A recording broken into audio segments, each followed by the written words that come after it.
Like, y'all, she really tried to hit them with her car. Like, I mean, when I say crazy, I mean crazy. Like, crazy, crazy.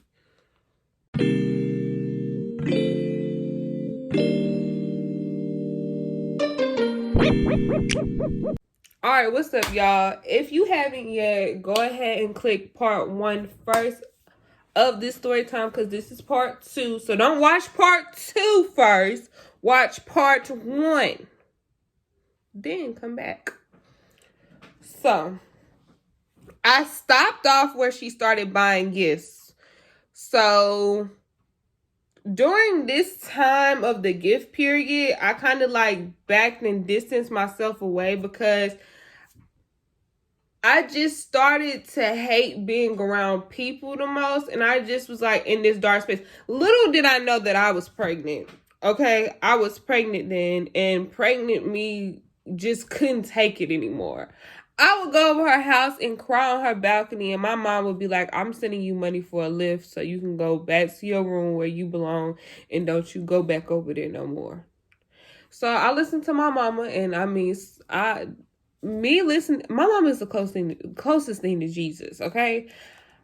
I'm listening to my mama. If my mama say you don't like me, you don't like me, okay? If my mama said me go home, I'm going home. Because, baby, she can see stuff before I can see it. And that's the honest truth. Like, people don't really think that. But parents really can see stuff before you can see it. So, the fallout started. So, I fell out. And I was just like, I don't want to do this no more. I don't want to come over here. I don't like it here. I just feel disrespected. It was a lot of stuff because I just felt like it all started when we went to like the tattoo place, and like it was like slick little comments here and there, and I just was not here for it. I wanted to go back home. I missed my other girl best friend, Nikki. I was just trying to get home. Like, I just did not want to be a part of this shit no more. I was ready to go home. I wanted to be at home. I didn't like school anymore. I wasn't feeling anything then. So I was just like, bro, I'm ready to go home. They just doing everything that I don't want to do. Like, I want to go home. I want to sleep. Like, that's the thing. I should have knew then that I was pregnant, but it's just so much stuff was happening. Like, I was ready to go to sleep all the time, and they just wanted to be up like energized bunnies. And I'm just like, I want to go to sleep. I want you to leave me alone and let me take a fucking nap. They just did not want me to nap. Like, I remember one time I took a nap and they poured water on me, and I lost my fucking marbles that day. I slept in the fucking living room. I was mad as shit. Like, I just was so pissed off. Like, it's just they would never let me sleep. And that's what pissed me off. If they would have let me sleep, I would have probably been more nicer. But they did not let me sleep. So I fell out, and then maybe like a week later, A started falling out with her.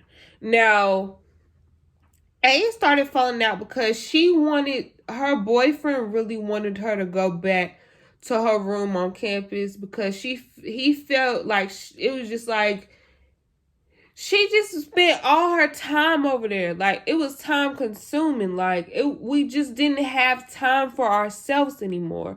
We were her girlfriends. All 3 of us were her girlfriends. You had no time to yourself. And another thing was, for me, I had met this guy named Elijah. I'm going to say just Elijah. Because I don't have to codename him. So I met Elijah, and I wanted to spend time with Elijah because I really liked Elijah. Like, I really liked his vibe. I really liked hanging with him. He was cool people. We had the same class together. It was cool. I wanted to make new friends. And she didn't like the fact that I wanted to make new friends. So, A fell out. A started coming back to campus. Me and A started talking more. We just we just all figured out that she was crazy. Now, D was left over there still because D was in a relationship. Now, we couldn't help D because D was her own person. Like, we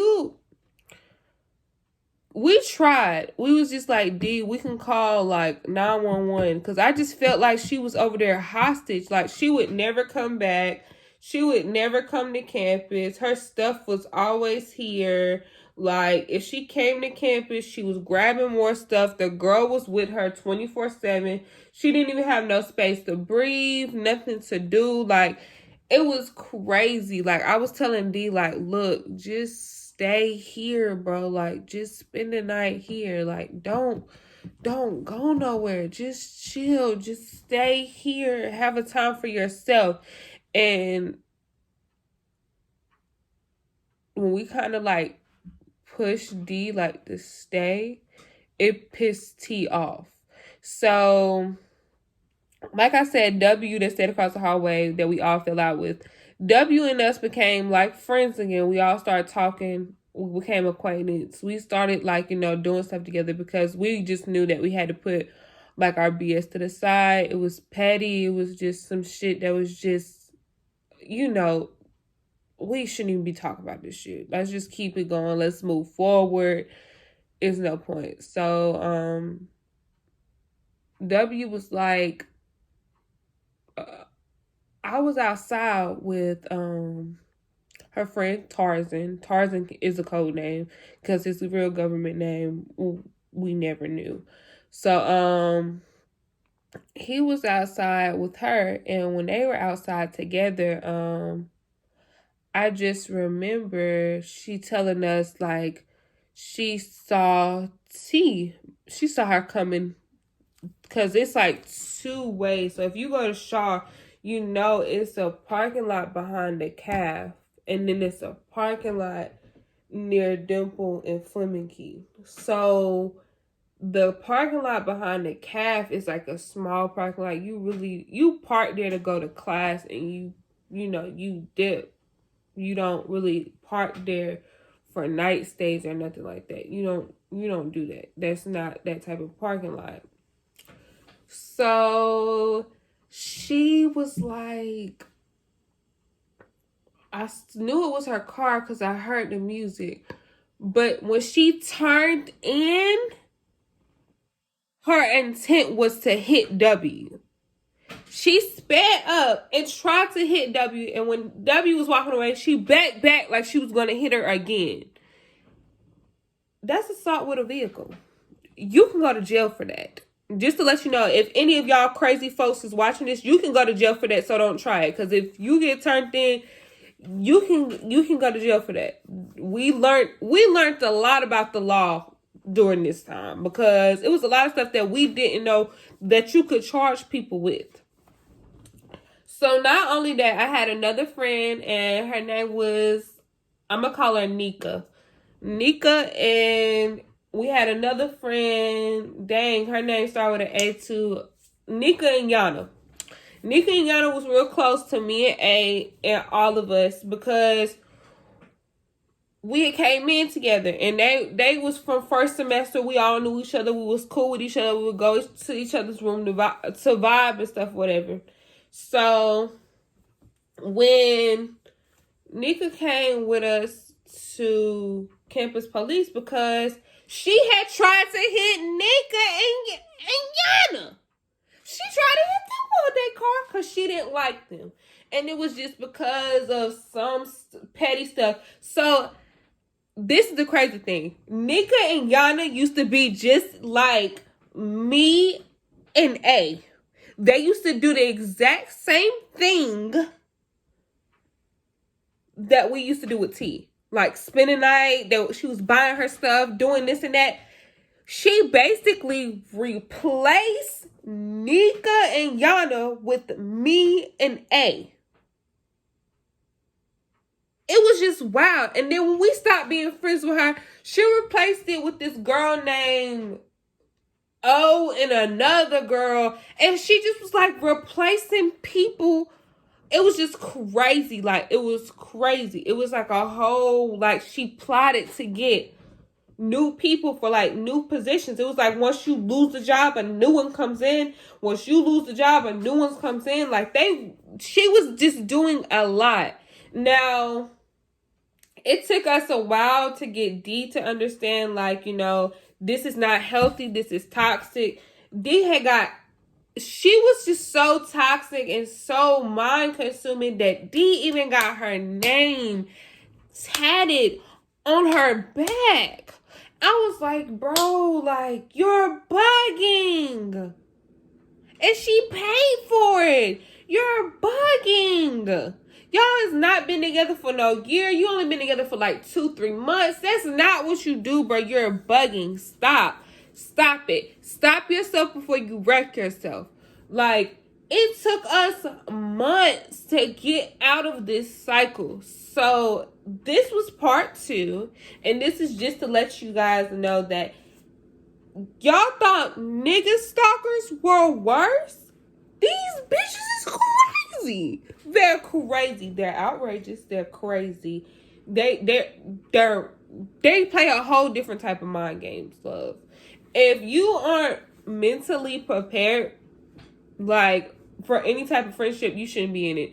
And I honestly wish I would have actually, like, sat down and talked to a lot of people. Because when I talked to other people, they was telling me all types of crazy stories with her. Like, even people that you would think that didn't know her, because I never seen her on campus.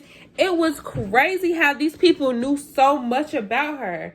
And it was just wild. Like, it was wild. To all of y'all that is watching, I hope y'all enjoyed this video, because y'all, this is what I'm telling y'all. Be careful. Just be careful. Don't be like us. Don't be naive. Because if she could have been 3 seconds of actually hitting like one of my friends over some stuff like that. Now, she wouldn't try me because I was pregnant. You know, you could go to jail for even harassing a pregnant woman. Like, you can go, like, we learned so much with the law that she was just doing incorrect. Like, the campus police, they talked to her. Like, we had to, like, get involved with the police, and we don't want to get involved with 12. We don't like them.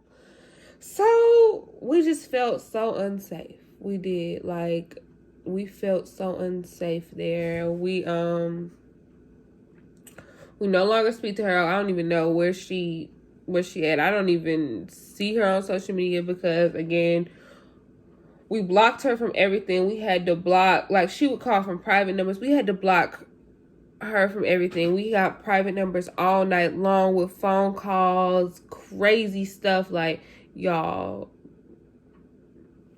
But anyways, I hope y'all enjoyed this story time. If you like this story time, like this, comment, and share this story to somebody that's in these friend relationships that's just with these crazy people, because it's real life crazy people. But y'all, whatever you do, sis, keep it cute, sis. Come in the room, sis. I got something new, because Lil Lavish gonna talk her. You finish the rest. Love y'all. See y'all real soon. And I'm sorry for the wait. It's been a really long fucking month, okay?